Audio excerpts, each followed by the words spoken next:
예전에 베리와 산책하다가 저 앞에서 등교하는 어린아이랑 아이 엄마가 걸어오셨어요. 저는 그냥 아무 생각 없이 베리와 걷고 있었는데 베리 바로 앞에서 아이가 갑자기 소리를 빽 하고 지르더라고요. 아이 엄마는 놀래서 바로 저한테 사과를 하셨지만 베리는 너무 놀라서 흥분을 낮출 때까지 시간이 걸리더라고요. 그래서 그 뒤로는 아이들이 있을 땐 자리를 피하거나 안고 다니게 되었어요. 오늘은 강아지의 마음을 아프게 하는 나쁜 행동에 대해 말씀드리려고 하는데요. 제가 말씀드린 제 경험 외에도 아주 사소한 행동인데도 의외로 강아지가 싫어하는 행동인지 모르시는 분들이 많더라고요. 오늘 영상 보시면서 강아지가 싫어하는 행동을 몇 개나 알고 계신지 한번 세어보시면 좋을 것 같습니다. 그럼 시작해볼까요? 첫 번째, 소리 지르기. 강아지는 사람의 감정을 읽을 수 있다고 합니다. 한 논문에서 개를 대상으로 주인이 상자를 열 때 도와준 사람과 도움을 적극적으로 거부하는 사람을 보여줬을 때 강아지가 어떤 사람에게 더 잘 가는지 실험을 했는데요. 그냥 가만히 있던 사람과 도움을 준 사람에게는 두 사람이 간식을 들었을 때 선호도 없이 두 사람에게 모두 다가갔지만 가만히 있던 사람과 도움을 적극적으로 거부한 사람을 보여줬을 때 강아지는 오히려 가만히 있던 사람에게 다가갈 확률이 더 높았다고 하네요.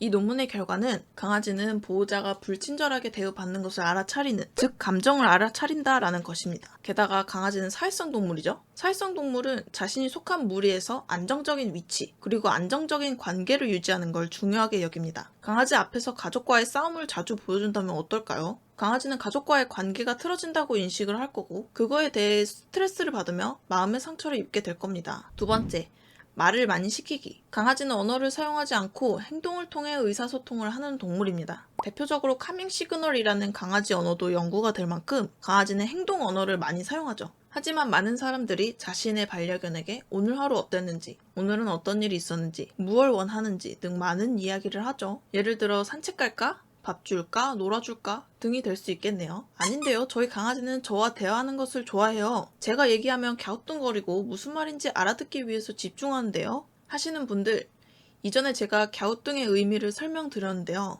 갸우뚱하는 의미는 자신이 알고 있는 단어가 나온 것 같은데 긴가민가 할 때 하는 행동입니다. 적절한 소리 신호는 강아지와 유대감을 쌓는 데 도움이 되지만 과한 대화는 오히려 강아지에게 스트레스를 유발할 수 있어요. 강형우 훈련사님이 사람이 말하는 걸 강아지들은 낑낑거리는 것이라 생각하는 말씀도 같은 맥락이죠. 세 번째, 지나가는 강아지와 인사시키기. 사람이 좋아하는 사람과 싫어하는 사람이 있듯이 강아지들도 같은데요. 강아지의 성향에 따라 잘 맞는 친구하고 사귀어야 합니다. 그렇지만 강아지와 산책하다가 맞닥뜨린 낯선 강아지와 억지로 인사를 시키려고 한다면 강아지는 자신의 보호자를 신뢰할 수 없게 돼요. 왜냐고요? 강아지와 인사를 시키게 된다면 상대방 강아지가 우리 강아지를 물지 않을까? 라고 보호자가 무의식적으로 생각을 하게 돼서 리드줄이 팽팽해지게 되죠. 게다가 예민한 강아지들은 보호자의 심장 소리도 들을 수 있기 때문에 보호자가 긴장하고 있다는 사실을 귀신같이 알아요. 특히 대부분의 강아지들은 리드줄을 통해 감정을 알아차릴 수 있죠. 보호자와 강아지 사이에 신뢰가 무너진다면 그게 바로 문제 행동의 시작이라고 할 수 있을 만큼 강아지와 신뢰도를 쌓는 건 아주 중요합니다. 많은 강아지 훈련 전문가들이 입을 모아서 산책할 때 지나가는 강아지와 강제로 인사시키는 것은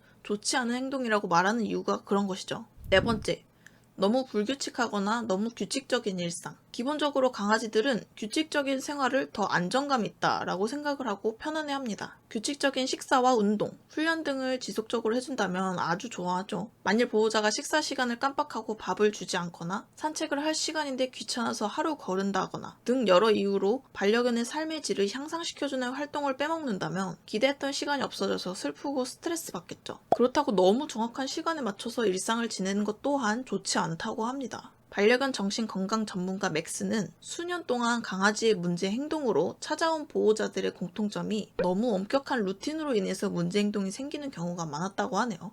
항상 같은 시간에 밥을 주고 항상 같은 시간에 같은 장소로 가는 산책과 같은 장난감으로 놀아주는 일상이 반복된다면 강아지는 지루해하고 오히려 반복된 삶에 대해 정신건강이 악화된다고 합니다. 따라서 규칙적인 생활을 하되 항상 같은 종류를 줬던 밥의 종류를 가끔 바꿔보거나 산책 장소를 바꿔보거나 새로운 장난감을 소개시켜주는 등의 다양성이 있다면 아주 좋겠죠. 다섯 번째, 집에 혼자 두기. 우리나라 사람들은 보통 직장을 다니시는데요. 직장은 보통 9시간 근무하는 곳이 많기 때문에 9시간 동안 혼자 남겨지는 강아지들이 많습니다. 강아지를 입양하는 순간 강아지의 세상은 보호자가 보여주는 세상이 전부입니다. 하지만 하루에 거의 절반 남짓하는 시간을 집에서 보내고 한두 시간 산책을 하게 된다면 강아지의 세상은 집과 산책로가 끝입니다. 다른 강아지들과 같이 산책하고 새로운 장소에서 새로운 냄새를 맡아보고 새로운 촉감에 발도 대보고 하는 등의 자극 요소가 없다면 강아지의 삶의 질은 계속 떨어질 겁니다. 여러분은 강아지에게 집과 산책로의 환경만 경험하게 해주시나요? 아니면 가끔 새로운 장소에 가서 새로운 경험을 같이 해보시나요? 강아지를 키우려면 돈이 필요하고 돈을 벌기 위해선 일을 해야 하기 때문에 집을 비우는 건 정말 불가피하죠. 밖에 나가서 일을 하고 친구들을 만나고 휴가도 가고 여러 일을 할 겁니다. 그럴 동안 강아지는 오로지 자신의 보호자만 집에서 기다리고 있죠. 집으로 돌아오신다면 가능한 많은 시간을 내어